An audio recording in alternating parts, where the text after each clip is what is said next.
All right, everybody, we're here. We're gonna go over some of the stuff that judges look for in the bench shows and everything. Go over some placements of how to hold the dogs, how they're wanting them to stand, some of the things that you can do to make your dog stand a little better. We got JD with Reba on the bench, and Adam's going to be here to talk also. So I'm just going to let them go. We're just going to try to help y'all out if y'all are interested in any kind of bench information or what the judges are looking for. So I've got Bogue Bottom's Reba. This is the same dog that we hunted this morning. Reba is a bench champion in UMCA and OMCBA. I think she looks pretty good, but I'm sure there are some people that disagree with me. You know, I don't, to be completely honest with you, I may not know exactly what the judges are looking for. I try to get her to stand as pretty as I can. One way that I worked with her on this is after every time I would get her out of the kennel, I had a table set up right beside my kennels, and we would, the dogs are not necessarily always ready to get back in the kennel. So I would take her to the table and set her on top of it and try to make her stand as pretty as I could. And it just started becoming a way that she could stay out of the kennel a little more. And whenever I would get back from hunting, I'd try to put her in the kennel. Well, she'd run over and jump on the table and want me to get her to stand up. And that's just kind of how I guess I got her to like the table. And I think that's probably one of the most difficult things is getting comfortable on the table. Yeah. You know, a lot of times your tables will try to shake, and it makes the dogs nervous. They don't really like not being on firm ground. So that would be one thing that I would definitely do is make sure your table is set up on a firm place where it's not shaking. And you know, starting out, the dog doesn't have to stand perfect. Just get them on the table, get them to get used to it. And once they get used to it, you can start, you know, placing their legs a little bit. It's important to have their chest up. You don't want them to be sway back. And I always try to tell mine, I give them a command, which mine is just stand, and I just want them to know that I'm wanting them to stand still, not look around. Technically, I think in most organizations, you're not supposed to be judged on your presentation of the dog, but it seems like to me, if your dog presents well, usually it's going to do better.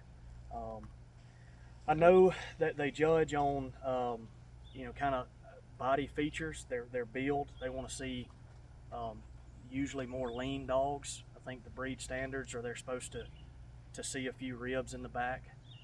They want to see per se cat-like feet to where they're not standing flat-footed. You can see how she's up on her toes here rather than standing, you know, flat-footed and making her toes look longer. They want those toes to look shorter. They judge off of their ear set and their mouth. They don't want the dog shouldn't have an underbite or an overbite. I don't think necessarily teeth straightness is something that they really worry about. It's more just jaw placement. They're mainly looking for overbite, underbite, or something like that. Yeah. Now, what about the tails? Do they want the tails down? Do they like them up when you're showing them on the bench? A lot of that kind of depends on the judge, you know. A lot of people, you know, when they get there, they'll hold their tail up. Yep. You know, some people I like that. Some people don't. To me, that's more kind of a personal preference. You know, a lot of people like the dock tail. They kind of want it hidden.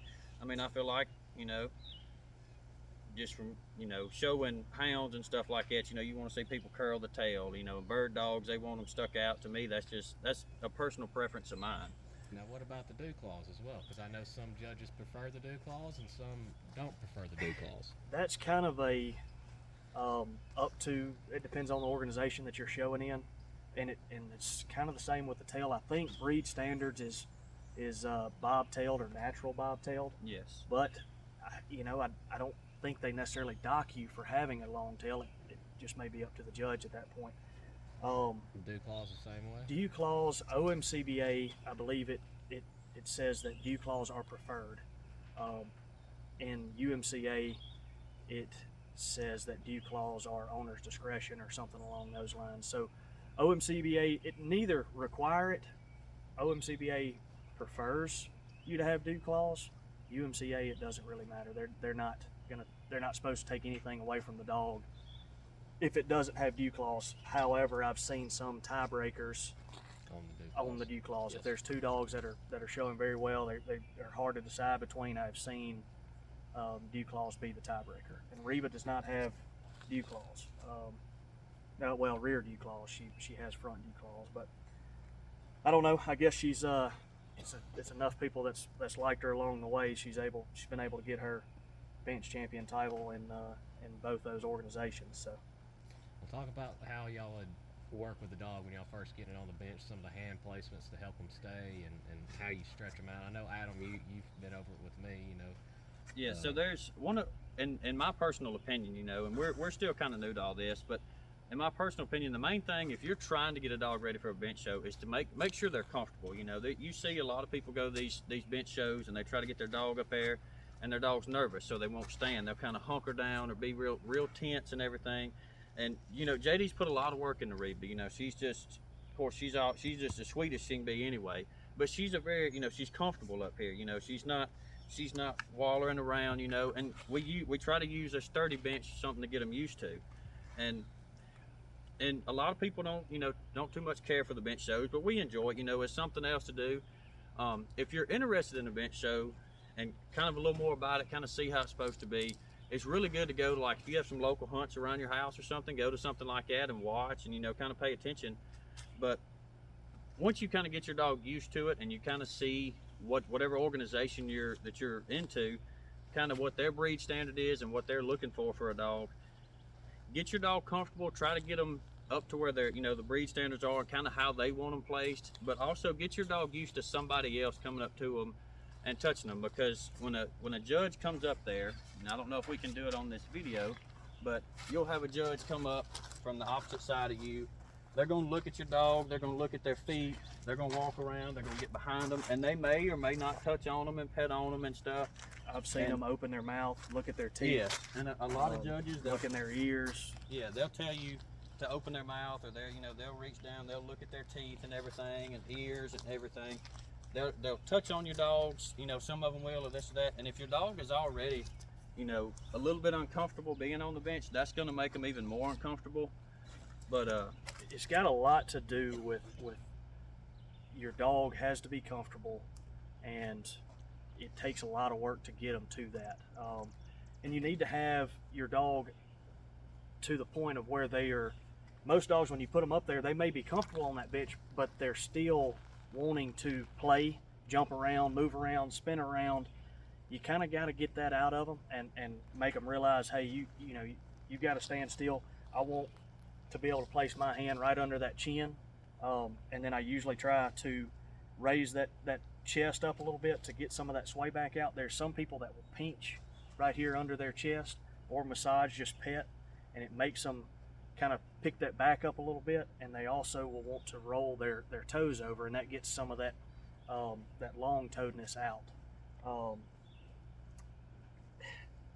It's to me, it was not something that I really trained my dogs to do. It was just more of just a way for me to spend a little more time with them, look over. I think it's a great time to look over your dog, check for ticks, check for any kind of sores that you may not see, anything like that. And that's kind of where it started with me, is putting them on the bench, making them stand still where I can look them over good and make sure that there's not any issues with them that I may not see if they're not standing still.